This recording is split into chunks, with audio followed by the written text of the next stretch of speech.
It's another opportunity that we are going to have our afternoon program. And I want to thank God for all of you who have come. Together with the viewers, we are going to start our program, and which is going to be presented by our speaker. And this is none other than Pastor Maurice Asango. We have had him this morning, and he's going to present this afternoon again. So all of you are welcome. Kindly let us sit and listen. And before he comes up, I want us to have a word of prayer. So wherever you are, let us kindly pray together.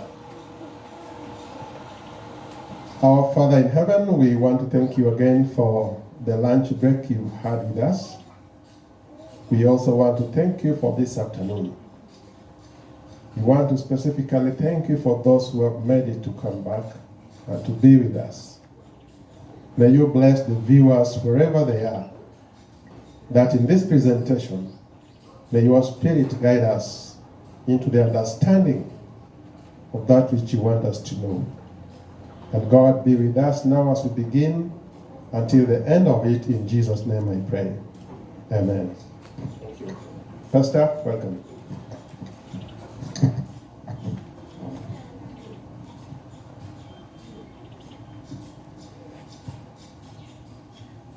Praise God.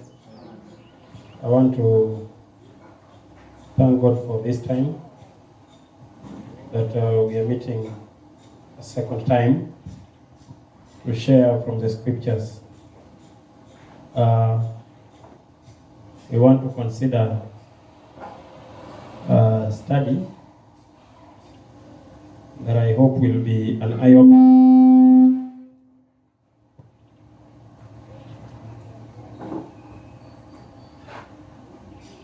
Sorry for that. I hope we are going to learn and get something that can help us grow spiritually. Now, the Bible is, some people have said, is a love letter done by a loving God to humanity.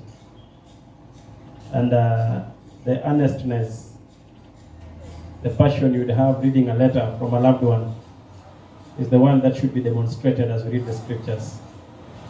There ought to be some expectancy of getting something new. That one is going to help cement even your relationship deeper or more than it has ever been. Letters are not intended to convey messages that we already know. If ever we know, then the framing and the choice of words would make them to be more palatable, so that the reader constantly will want to listen and listen and listen. But now the difference in the Word of God that it has the creative ability. Hebrews 4:12 says it is living and it is powerful. That is the Word of God. And so I want to encourage members who are in attendance and even them who are viewing from wherever you are, that if ever there is anything that you should covet, then it is the study of the Word. We say that when you are praying, then you are speaking to God. But when you are reading the scriptures, then it is now God speaking to you. One preacher that I so much love puts it this way, that whenever I open the Bible, then it is God who is opening his mouth. That should just interest you. And I believe sometimes the reason as to why many people have handled matters spiritual casually is because we do not know who the person behind the writing. That is God himself. A little bit about this is that we are children of God.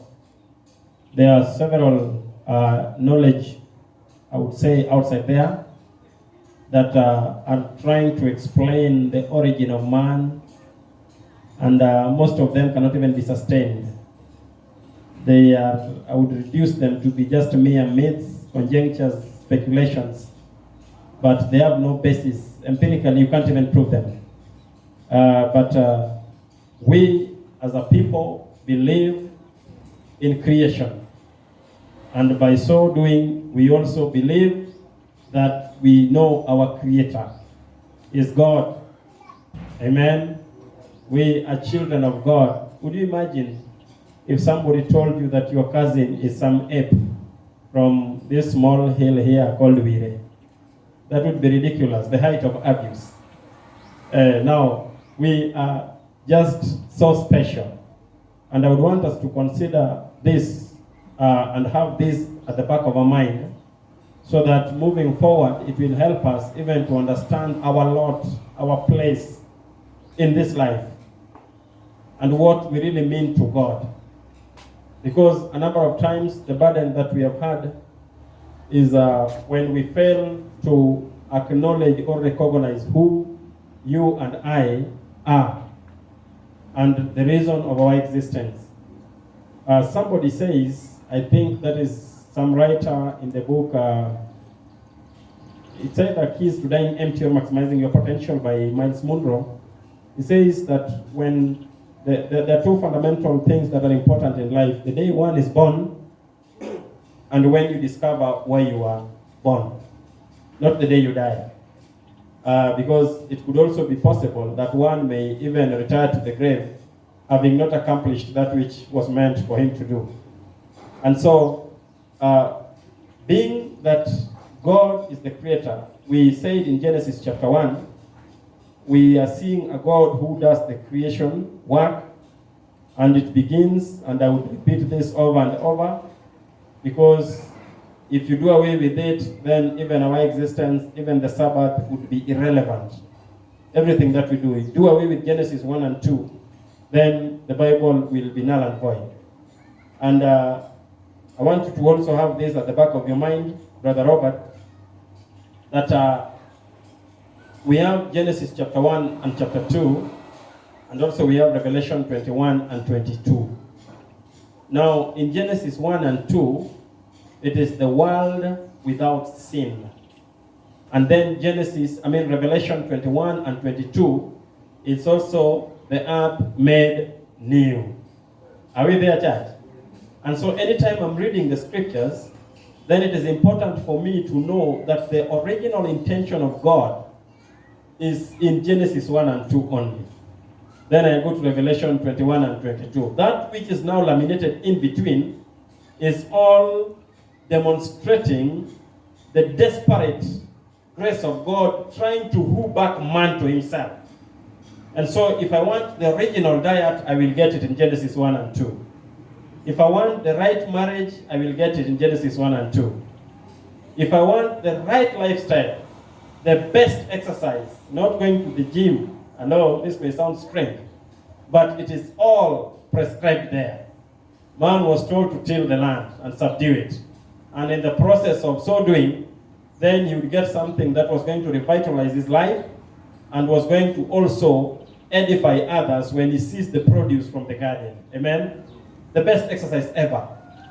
But now, because of the modern day knowledge, some people are carrying stones or blocks, others are running every morning, and when you say, my doctor told me to be running, that sounds to you very special.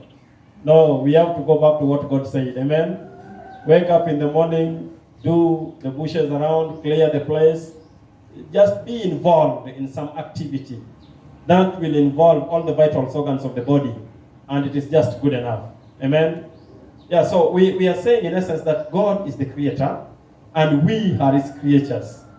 And so, having known who God is, then it is important for us to understand that if we be gods, with apostrophe, possessive, we are of God, then it is important, just like any other person who owns any gadget, even in attendance. I believe my friends at the PA and even the gadgets that we use in churches and elsewhere, or even the cell phones. If you are handling a phone that probably you have never had before, the very honest thing that you can ever do is to go and look for the manual. I believe so. Sometimes, like if you have a second-hand car, with all due respect, You will buy it from somebody who will not hand over the manual to you, except for the logbook. And you will realize that if it is your first vehicle, then chances are that you'll make a lot of blunders. And then now we have coined on-job training, learning in the process, which is not the best though. Because the damage that may be caused sometimes may be irredeemable. Are we communicating? Yeah, so what I'm trying to say is, as we consider Jesus or God as our creator, then we really need to ask of him, what is your intention for this complex organism? That is very important for us. If he be the creator, then he has the manual. Now, like a vehicle, you need something to power it so that it can move from point A to point B. The efficiency and even the effectiveness of that particular gadget is dependent on the way you handle that particular apparatus. Are we together? Yes, so if we are God's beings, now think with me of this patriarch, this old king by the name David. He beholds what is happening around him, and probably I think it took time to understand his members, the body, and the complexity he was not able to explain. And all he was able to say is that, oh, how wonderfully and fearfully I'm what? I'm made. That is not something, sometimes the devil likes to water down the messages in the scriptures. Somebody will take that and he puts it somewhere and he posts it on the wall and he says, I'm fearfully and wonderfully made. And then he's posing for a camera and he says, look at my teeth. I don't know whether he's right. I don't know whether he's right. But there is something more than that the writer wanted us to understand. He himself was not able to fathom. He couldn't understand the complexity, the coordination of this system. That at the speed of thought, before something can even enter your eye, you've already blinked to seal it off. Without any effort. It is so spontaneous that somebody would wonder what really is happening. Has it ever occurred to you that since you were born, the heart has been pumping and it never takes leave, even while you are sleeping? That alone is something worth thinking through. And I believe at the end of it all, you will stop and say, I sing the mighty power of God. Hallelujah, church. Yeah, because it is just beyond human understanding. So God has created us and has made us as complex organisms. Maybe some other time, God willing, we may be able to see some videos to emphasize on these points. If you look at the way the brain is coordinated and whatever it does, the gurus in physiology would tell us different parts of the brain, and they name them based on the parts of the skull, like the parietal, the frontal lobe, the occipital, and each, based on those particular names that they have given, even the socialites that we have, then they will tell you that this part of the brain, the left side, then it coordinates the right side of the body. So then if somebody is paralyzed on this side, then the scientists will confirm that it is the right side of the brain that has a problem. And that decussation, that crossing, like what they call the chiasma, if you remember, it may really, you may really wonder, what is this? This is a mystery. This is a mystery. And God is the designer. Hallelujah, church. God is the designer. So we really need to understand the components of our body. We really need to understand how ought it to function effectively and efficiently.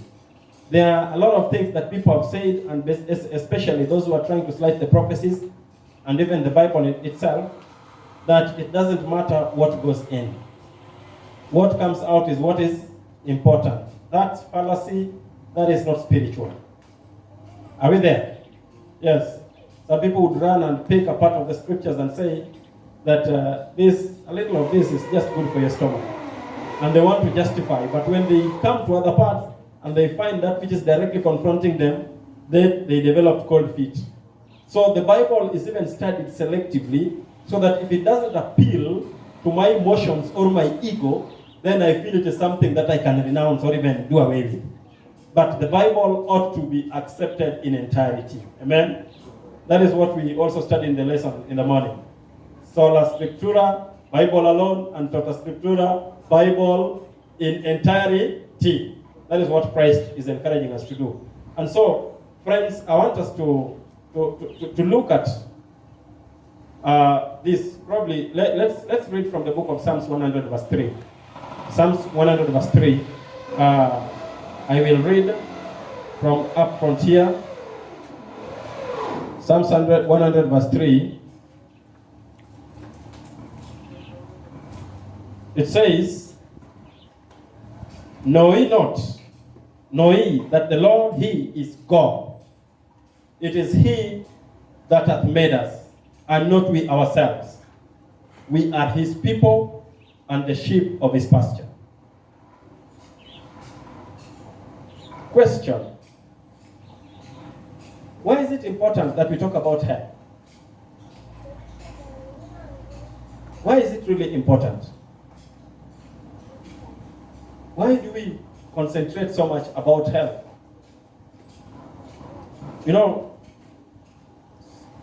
I remember while in high school, Form 1, biology textbook, chapter 1, paragraph 1, cell, tissues, organs, living organism. If you ever shared with me a syllabus and you belong to this country, Kenya, then I believe we are resonating well. Now, the very first paragraph was saying the functional unit of a living organism is the cell. I didn't cram. Hello? We are doing a study. Please try to be part of us here. That very fundamental unit, the simplest unit of a living organism is what? Is cell. And so let me take it a little bit higher. When one cell turns to be malignant or cancerous, what would be the very immediate thing that the oncologists, the doctors would think of doing before it spreads?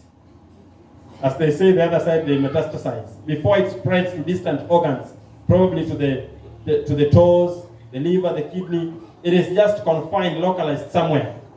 I want to agree, and I believe you agree with me, that they will see to it that if it can be eliminated before it spreads, the better. What is the fear? Is that when it is given time to spread, then it is going to compromise on the whole organism. And what is imminent, death, will be the result. Are we together? So, us understanding that it is God who has made us, and then with the knowledge revealed to mankind, we now know that we have cells being the simplest units or the functional units of a living organism. Then it is important for us to do that which will keep or maintain our cells to be healthy. Are we together, child? Yes, that is important. And it is not something that we can wish away or overlook, because who among us here can spend his money on something that is not going to get a reward out of it anyway? Not even one. You need results. And God also has intentions for humanity. When He created them, His intention was not that we suffer.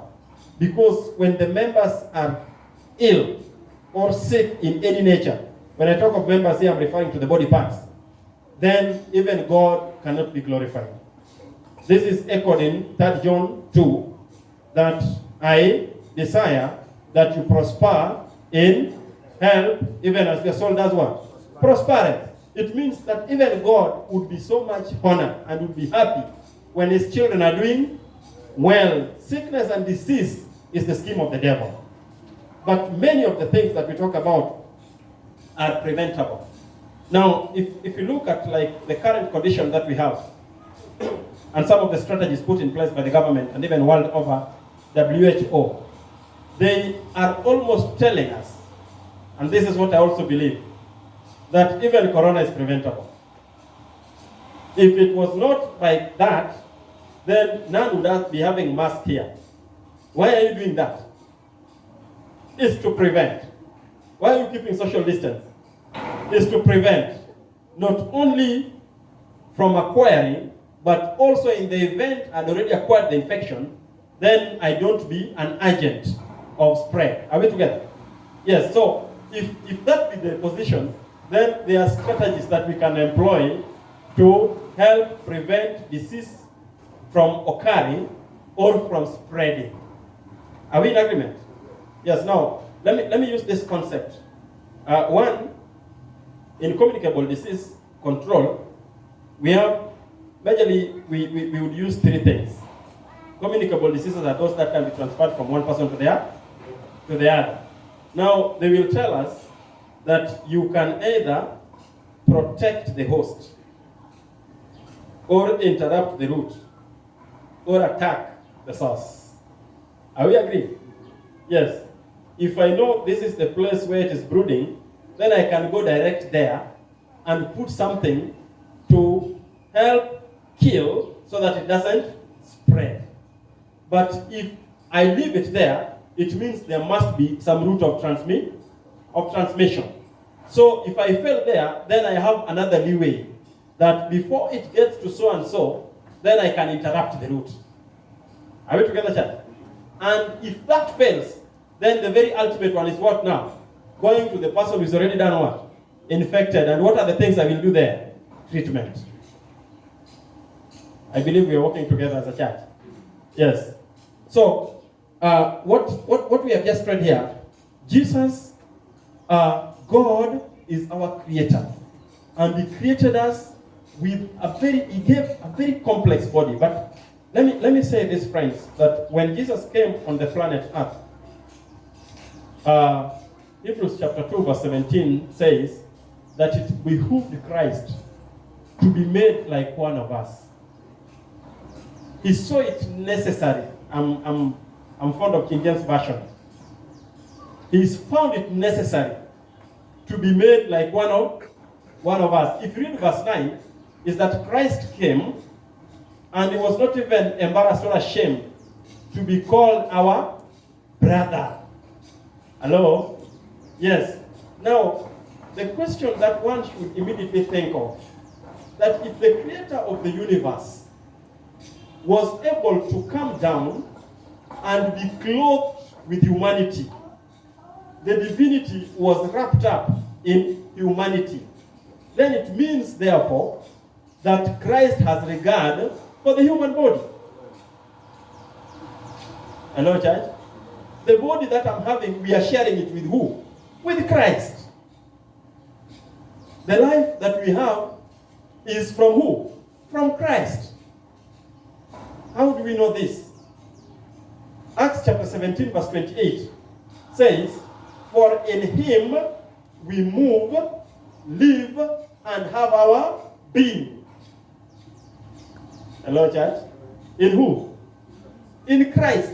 We move, we live, and we also have our being. It means the life that I'm having, the life that you are having, is the life of Christ shared out to humanity. And that is why now Paul would say that, "Know ye not that your bodies are the temple of who?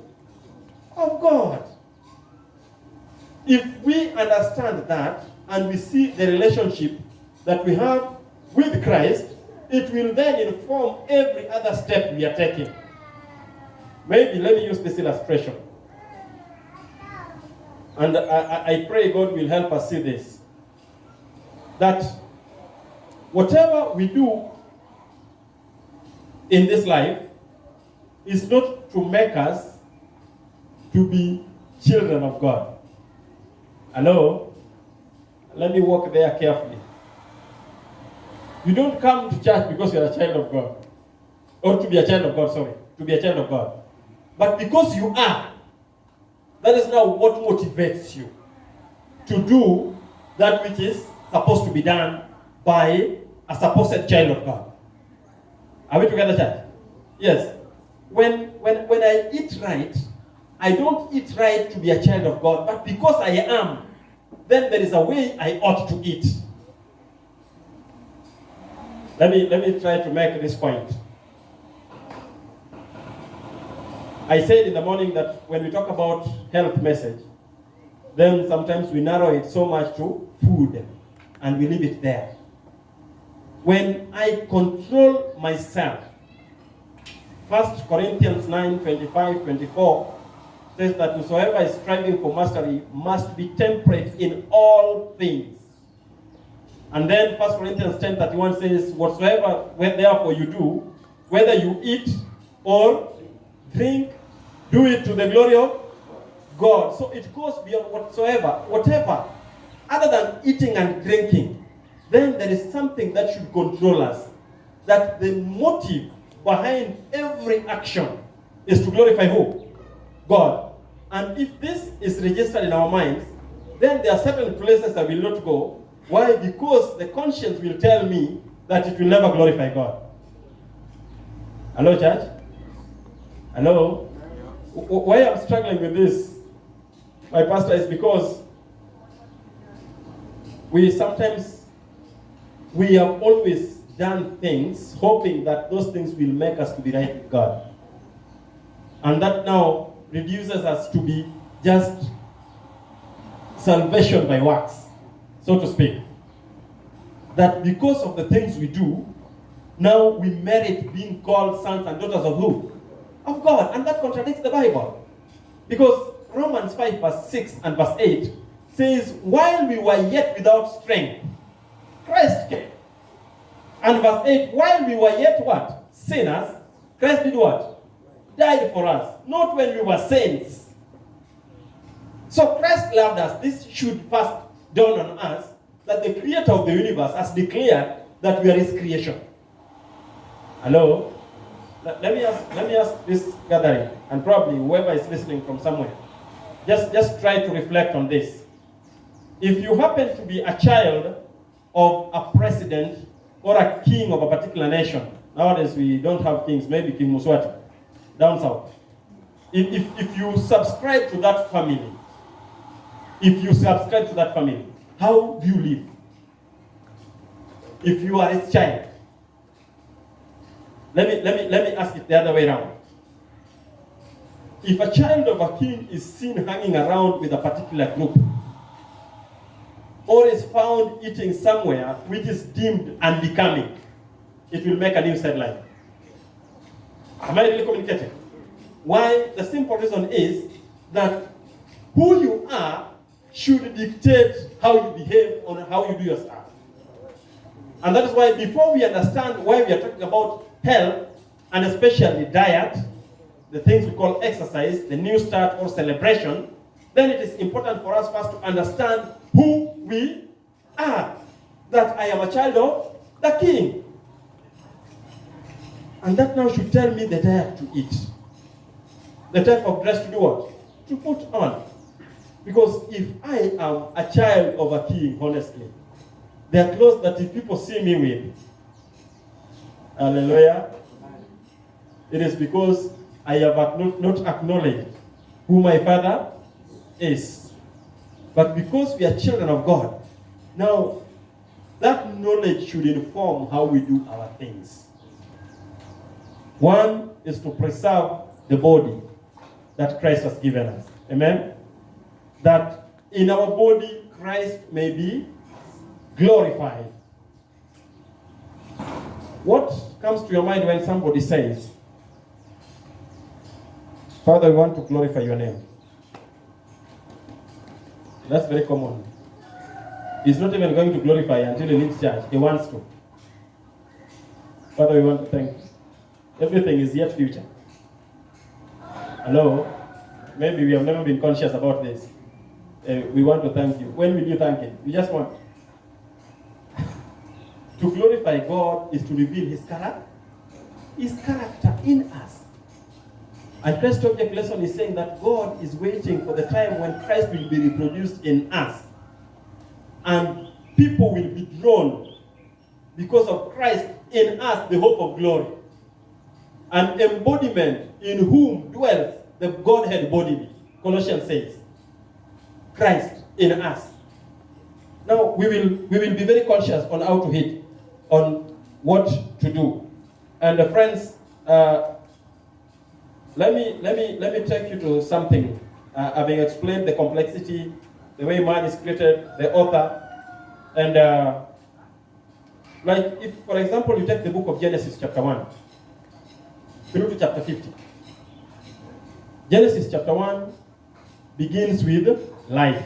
Life is spoken into existence. Are we there? Life is spoken into existence. Jesus says, let there be, and there was. And we said early that he is one who calls things that are not as though they are and they become. Are we in agreement, church? Yes, that's the nature of God. And if we know such a person, then I would be, by all means, be laboring humanly that I may understand who this person is and what is his concern for my life. He says in 1 Timothy 2 verse 3 and 4 that this is acceptable. This is the will of God, that and the desire that all will come to the knowledge of God and that all might be saved. That is the ultimate, the overarching theme of God is that we may come to the knowledge of truth and that we may all be done what? Be saved. But now, if the body is ever sickly, you don't even enjoy the fellowship. When Genesis is ending in chapter 50, the Bible says, and Joseph died in Egypt, and his body was put in a casket. Are we there? Hello? Are we there? The book of the beginnings. It starts with life but ends with what? With death. So death is true, death is there. But we also need to understand that when Christ came, in the Hebrews that we read, chapter 2, verse 14, maybe I read this. Chapter 2, verse 14 says, chapter 2, verse 14 of Hebrews. Let me read that from the King James Version, and you can follow in the translation that you are having. It says, for as much then as the children are partakers of flesh and blood, he also, that is Christ, took part of the same, that through death he might destroy him that had the power of death, that is the devil. Are we there, church? So God is saying, and is inspiring hope in us, so that let nobody tell us, like those who like watering down the messages of health, they say, oh, this is just too much. No. They even go ahead and say, but even if you lived healthily, you will still die. That's not the motive of a Christian. The motive of a Christian is that in the life possible for me, granted by God, I ought to live life to its fullest. Amen? Yes. Like some people are even talking about corona. Kwani hata wewe pastor huwezi kunisalimia, wewe pia ni mwoga. That is not an attitude. God has created us reasoning beings, and failure to employ the reasoning faculty is like telling God that he wasted time in giving you the intellect. We need to be reasoning beings. Amen? So let me move very fast now. Look at what is said when somebody is dead, or when somebody is posting an obituary, the way they write. What do they say? Achana, rest in peace. What is the common statement? We love you. That one is Rumbeta no Pitman. There is this one which is common from Abraham. Celebration. Hello? We are celebrating somebody's life. But did he need to celebrate it himself? Don't answer. So I want to conclude by this, by just trying to explain a little bit on this acronym, celebration, that if we employ, then we will have quality life. Amen? Yes. Celebration. The first C means choice. Are we there? Choice. Life is full of choices. And we are called upon to make choices each time. You choose the friends, you choose the literature you are reading, you choose what to listen to, you choose even the company to keep. So, all this we have realized, and the Bible will confirm that they can either edify you or put your life at risk, both physically and even spiritually. So we really need to know how to make healthy choices. Let me just pull out something here.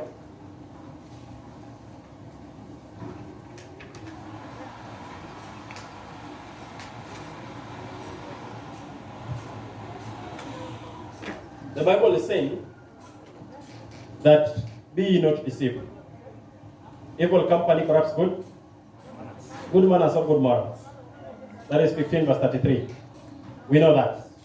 So that's about choice. It therefore means that I need to choose the right company. Psalms chapter 1 verse 1 up to 5 talks of him who is always finding delight in meditating upon the law of God. He does not sit in the seat of the scornful. Why? Because this will be detrimental to his health, spiritual health. So choices that we make. Even the type of food that we do what? We eat. Somebody has this to say, that if we fail to eat food as medicine, then medicine will become our food. Hello? And we say prevention is better than cure. It is easier to have a mask on my face, sanitize my hands, dress the way it is needed, keep the distance, as long as I don't acquire the disease. For it is cheaper that way than when now I'm taken for treatment in isolation or a quarantine, whatever it is. It comes with a lot of psychological trauma. So we need to make healthy what? Healthy choices. And we need to eat right. We eat to live. Know the spacing. That alone we can talk until cows return home. About the right type of foods to do what? To eat. Number 2 is exercise. There is a problem that with the coming of motorbikes, it has been a blessing, but at the same time, it has caused a lot of laziness. Somebody is moving from church here to the tarmac and he says, "See, you drop me there." People don't want to walk.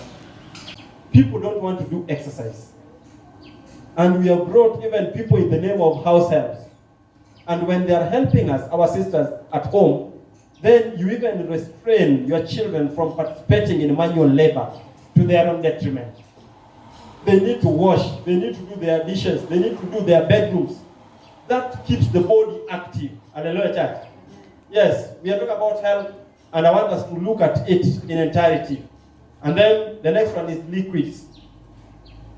People don't take enough water. And we cannot have any other fluid to substitute water. Even if you have juice, that is not water. Even if you're doing porridge, that is not water. Water has a pivotal role that it plays in the health of every member, every person. And so as much as possible, let us do a lot of water. It will cleanse the bowels. It will aid in even digestion. It will purify the blood. Constipation will be averted. A lot of benefits. Even the skin texture. Somebody has done this experiment and says that if you take enough water, you may realize that you don't even need to apply oil on your body. You can research on that. Just do enough water. By the time you realize that the lips are drying up, the body is suffering. Some of us always drink water when now there is a demand. It means the body is overwhelmed. But we need to drink water for health. The next one is environment. What type of environment do we keep? Disease we can acquire from there. And environment is such a big word. It is because of Lot insisting in staying in Sodom and moving to Zoar, when the angel told him that flee to the mountain, and then he engages the angel in an argument in Genesis chapter 19, verse 19 and 20, that see not, this is not a little one. I cannot go yonder. Thank you for what you have done unto me. Let me just stay here. And later, when you look at what the spirit of prophecy is saying in Patriarchs and Prophets, the topic is destruction of Sodom. Is that when Lot was choosing the place of habitation, he looked at the temporal needs at the expense of the moral and spiritual parts of his life and even his family. And remember, just before then, that Lot said that with me are my 2 virgins, daughters, who have not known men. Do you remember that verse, friends? But what became of them that when the chapter is ending in verse 31, they are saying that let us give our father alcohol that he may have canon knowledge with us so that our generation may be perpetuated. Question, where did they learn that if you give somebody alcohol, the mind is impaired? It was the environment. Hello, church? So some of us keep environments, others are even in soft copy, from morning to evening before the media, looking at nudity and things that do not edify. By and by, you see certain behaviors that are unbecoming and you question, where did they learn all this from? So let us choose a healthy environment for us and our families. Beliefs. Beliefs. Let me move very fast. What do you believe in? Somebody says, what you believe is what you become. But the Bible says in Proverbs 16 verse 7, as a man thinketh in his heart, so is he. What you think is what you become. How do we change our belief? It is based on what we eat. How do we feed the mind? We feed the mind by what we listen to, what we see. Hello, church? And even what we touch. The senses will always appeal to the mind. And that will inform our beliefs. So we really need to know what is it that we believe in. And the next one is rest. Rest. Adequate rest. The life that we have operates on a rhythmic system. You will find day 1, day 2, day 3, day 4, 7. We start again. 1 up to 7. Even the heartbeat, everything is on rhythms. And so you need to have a well-planned time.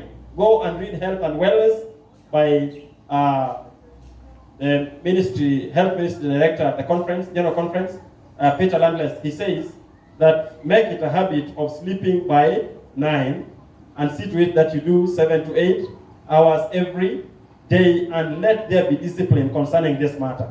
Are we there? Then when you read Daughters of God, it says that many of us have cultivated this habit of staying late into the night, including the brain workers, that is the world of academia.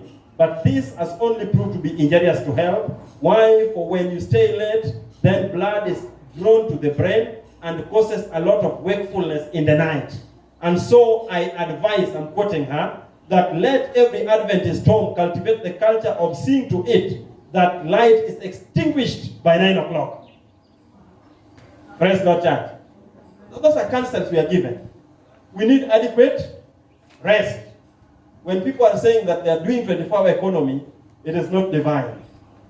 Psalms 104, verse 21, 18 to 21, that in the day, man lives in the morning and goes out to look for how to survive, and by evening they return, and the animals come from where they are, and they go to search in the night, and God feeds them.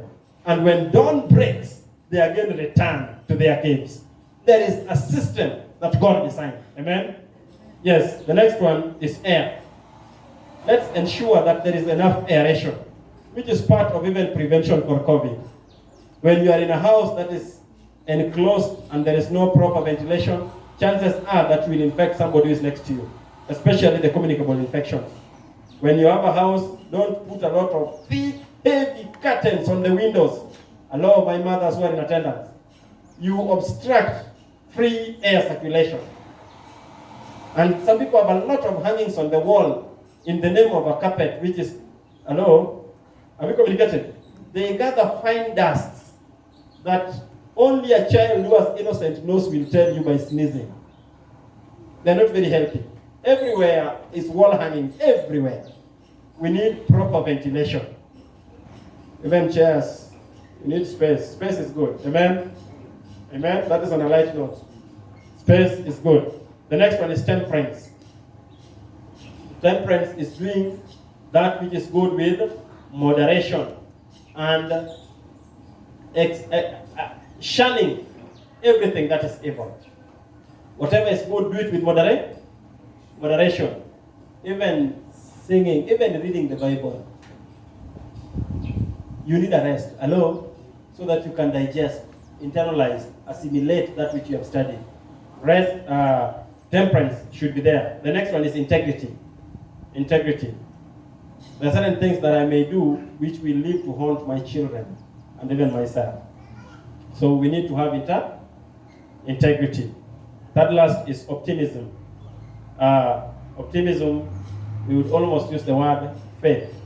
It is the evidence of things hoped for, the substance of things not yet seen. We are a people who believe that God is, and He is our Creator. That is why Hebrews chapter 11 verse 6 says that for without faith it is impossible to please who? To please God. And everyone who comes to Him must believe that He is, and that is a rewarder to them that diligently seek Him. That's the Bible. Let's have faith. Let's be optimistic. There is tomorrow. There is even a better tomorrow when Christ shall appear in the clouds. And then N is nutrition.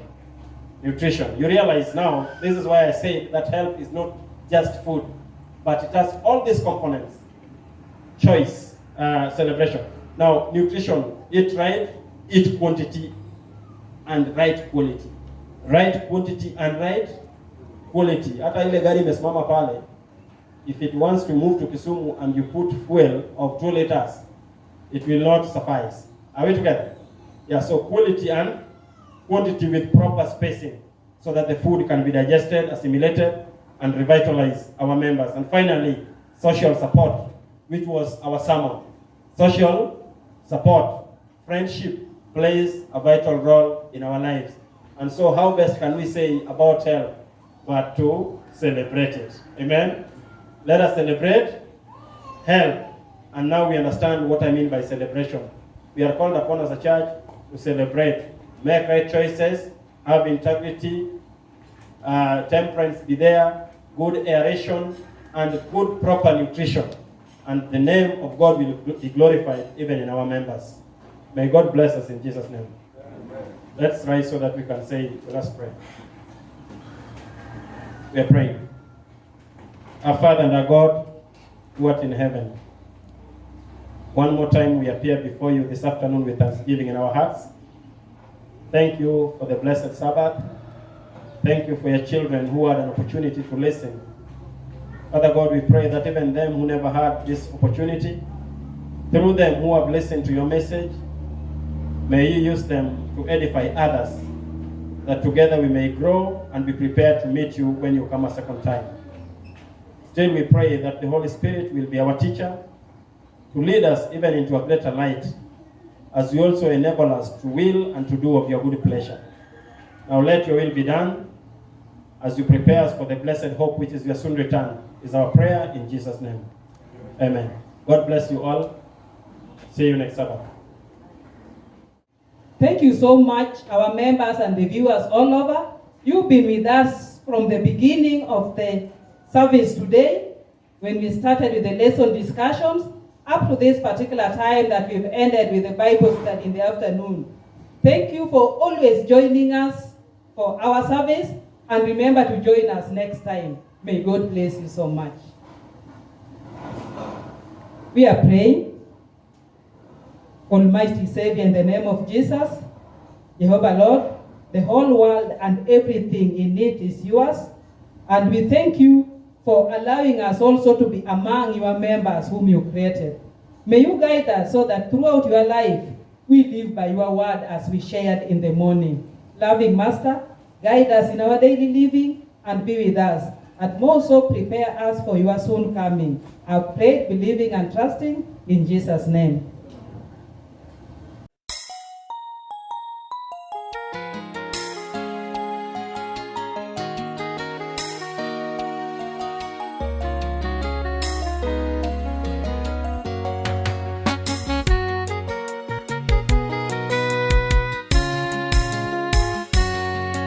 Umesikia habari njema kwake, huyu Yesu tunayemwabudu. Aponya magonjwa, alisha wenye njaa, shida zako kwake ni nyepesi sana. Chukua mfano wa Batimayo, Mariamu na wengine wengi, wote walioweka tumaini kwake, wakapata uponyaji mioyoni. Je, umesikia habari njema kwake?